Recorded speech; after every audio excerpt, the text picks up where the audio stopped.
Hey, what's up guys? Gajan here, coming guys with a new video today. And yeah, it's been a little while. I think it's been about a month since the last video, and I do apologize about that, but it's been quite warm recently in the UK, for those that weren't aware.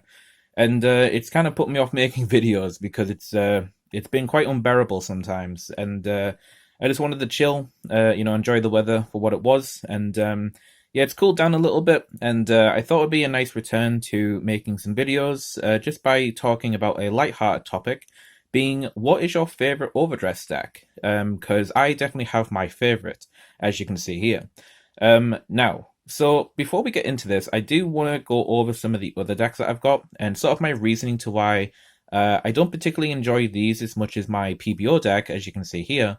But yeah, let's get stuck into it. So I think first of all, we do need to talk about the main culprit being Majesty Lord Blaster, because I was really looking forward to this deck when it was coming out, and I did play this deck for a solid month before I took it apart.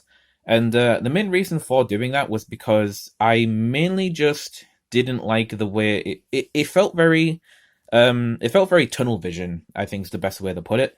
The main play of the deck really is to attack with your Blaster Dark, then attack with MLB, put Dark into Soul, get the extra drive check, and then pressure with MLB with his crit.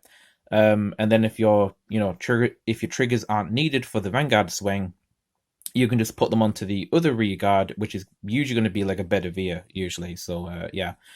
Now I was playing a build which I profiled with Colthies, and I do feel like that's the build that I prefer most because it's a bit more fun. And it's got that RNG element to it that makes it a bit more entertaining to play.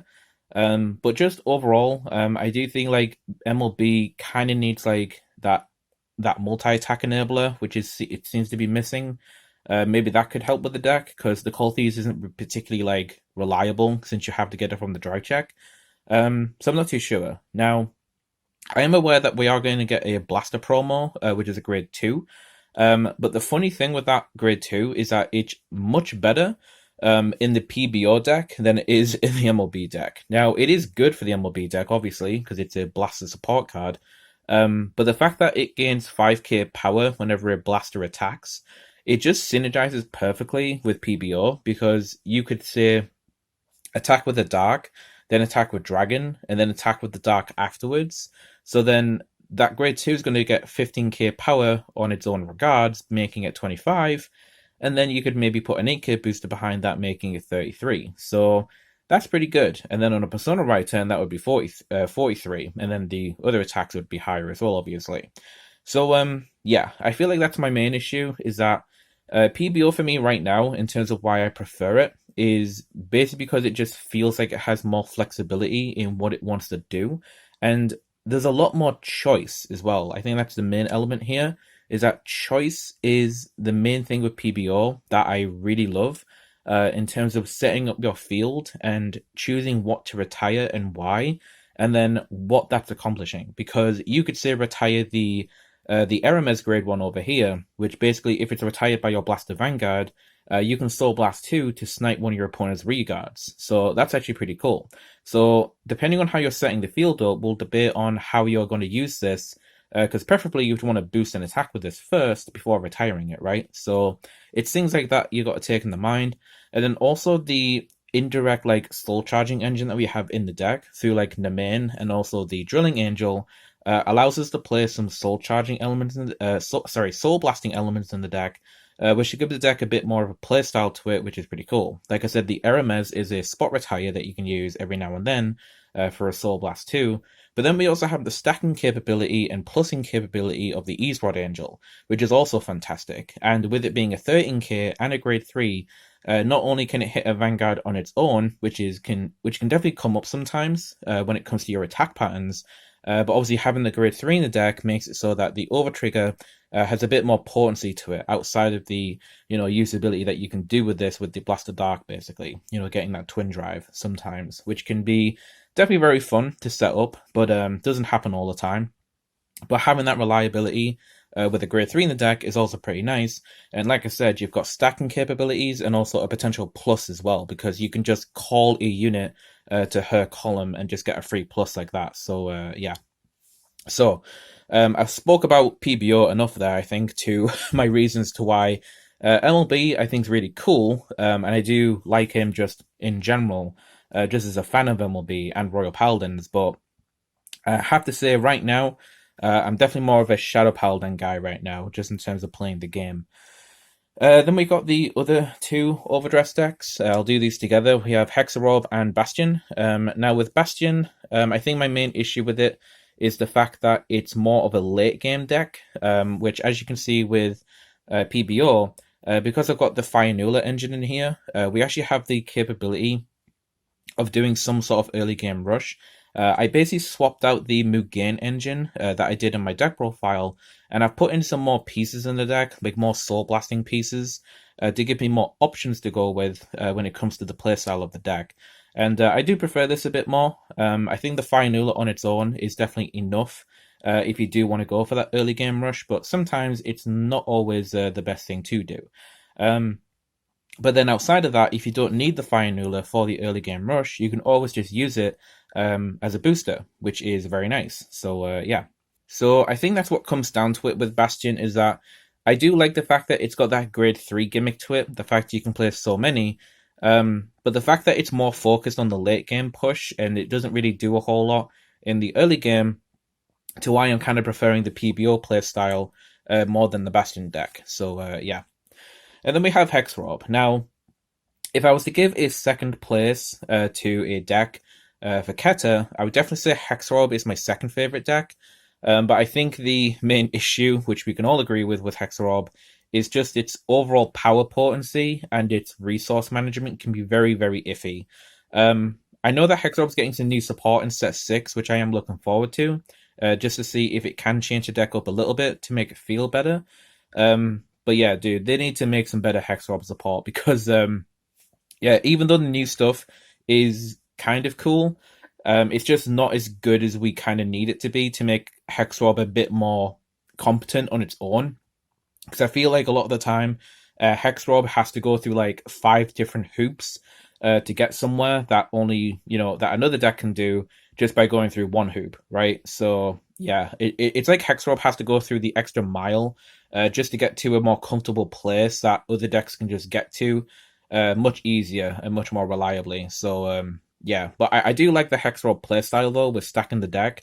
Getting the triggers and then sharing that power everywhere is really cool. So I do like it.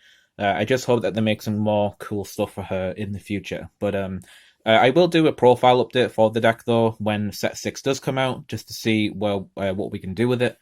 But that's kind of where I stand with those. Now, there is one other deck that I wanted to talk about, very brief. I won't bother getting out with the deck box, but we do have Draconic Overlord here. I might just get the end out just to talk about him a little bit. But yeah, the Draconic Overlord deck I've had for a while now. Dragon Empire is a nation that I experimented with just to have another deck to play with. But the end is definitely the main thing right now that's keeping me liking Draconic Overlord just as the deck, because it's just really cool to have a really beefy Vanguard swing and then be able to pressure the opponent with it. And, getting those crits as well can just make the end very, very scary. So, yeah. So I do really like this deck, and I'm probably just going to be sticking with Draconic Overlord for Dragon Empire, since I did experiment a little bit with Eugene and Nirvana, but those were decks that I just couldn't see myself keeping up to date as well as everything else for the long run, basically. So, yeah. And then I do also have a Lyrical deck, but it's a bit too far out of reach for me to get it. But honestly, I don't even play my Lyrical deck that much. I'm probably just going to stop playing the deck overall and just move on from it. But yeah, PBO is definitely my most favorite deck in Overdress right now. Just the flexibility of the deck, the early game push that it can do with Fire Nuller, the resource management that it has, the choices that you can choose with like PBO's Retire and stuff like this. It's really cool, very entertaining, and it just feels good to play. And it's got a moderate power level to it. It's pretty decent overall in terms of winning games. But yeah, the Grade 2 promo that we're supposed to be getting is going to be making this deck a bit better as well. So this deck will change once that promo comes out. I don't know when we're going to get it exactly, but once it does come out and we can get it, I'll try get it because it's once again it's a promo and they love making promos that are really good apparently. And yeah, I just hope that they're going to be somewhat easy to get, and then if not, maybe they can put it in a main set to make it easier. But we also have the promo for the Dragonic Overlord deck as well, that grade 1. So that's another one that I need to bear in mind, honestly. But even without the promos, the deck itself still feels good. It still feels good, still feels great to play. It's fun, got a lot of choice to it, and the flexibility of the deck is just fantastic. So yeah, that is my favorite deck in Overdress at the moment. It could change in the future, but we'll just have to see what comes out, what support we get, and what comes our way. So yeah. So tell me, guys, what your favorite decks are in Overdress in the comment section below. And yeah, I will catch you guys in the next video, which I'm not too sure what will be. Depending on when it comes out and when I can get my hands in it, I may do a premium deck profile for a deck that I'm really looking forward to building, or it might be just a V-Series deck with the V-Clan collection coming out very, very soon. But like I said, it depends on when I'm able to get my hands on that stuff, since it can be quite touch and go sometimes with the availability of it, and also whether my locals can get it in on time or not. But we'll just have to see. But either way, that's going to do it for me.